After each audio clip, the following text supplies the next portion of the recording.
So, first things first, before we delve into the BrightLocal platform, we really should understand what exactly is Google's local algorithm and when does it kick in. The local algorithm is triggered when Google detects an individual search with local intent. For example, if you were to search for coffee shop near me, or any service accompanied by a location such as a town or a city. The algorithm will also kick in for a simple search such as pizza, for example. And this is because Google is intuitive enough to recognize that you're searching for a local service and therefore uses that local algorithm to generate the best results for you. Essentially, all Google wants to do is to show you the best business or service for the search query at hand. At BrightLocal, as well as what research can lead us to believe, we can attribute this algorithm to three primary factors. We have proximity, prominence, and relevance. So, whenever we're conducting any task in BrightLocal, we should always try and consider these three pillars.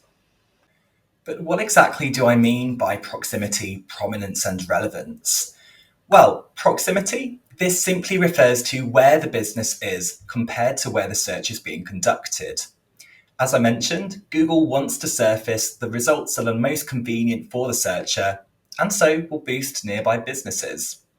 The slight caveat to this, however, is that you can't change the location of your business, or, well, not easily, unless you were to quite literally physically relocate.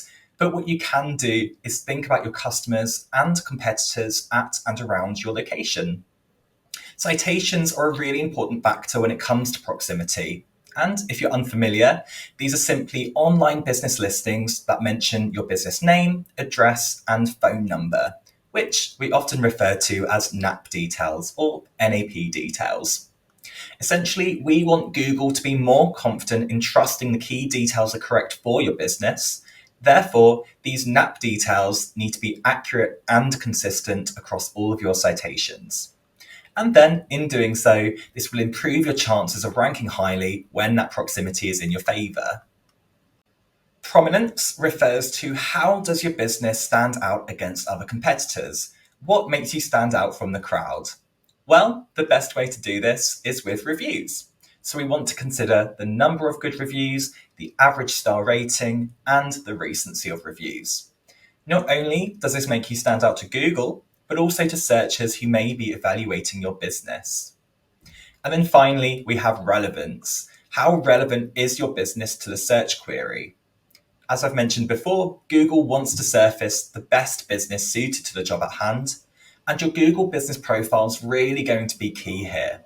So we'll want to look at, is your Google business profile optimized? So is it set up properly with key information such as the relevant business category? But we also want to consider if your website has relevant content for the products and services you provide that you're wanting to rank in search results for. How do we know exactly what people are searching for so that we can prioritize that content? Well, to answer this question, we'd need to delve into the realm of keyword research.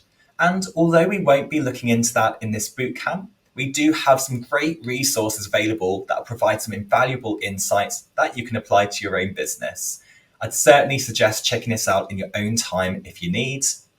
So that concludes this lesson on Google's local algorithm. So please join me in the next lesson, which is all about navigating BrightLocal.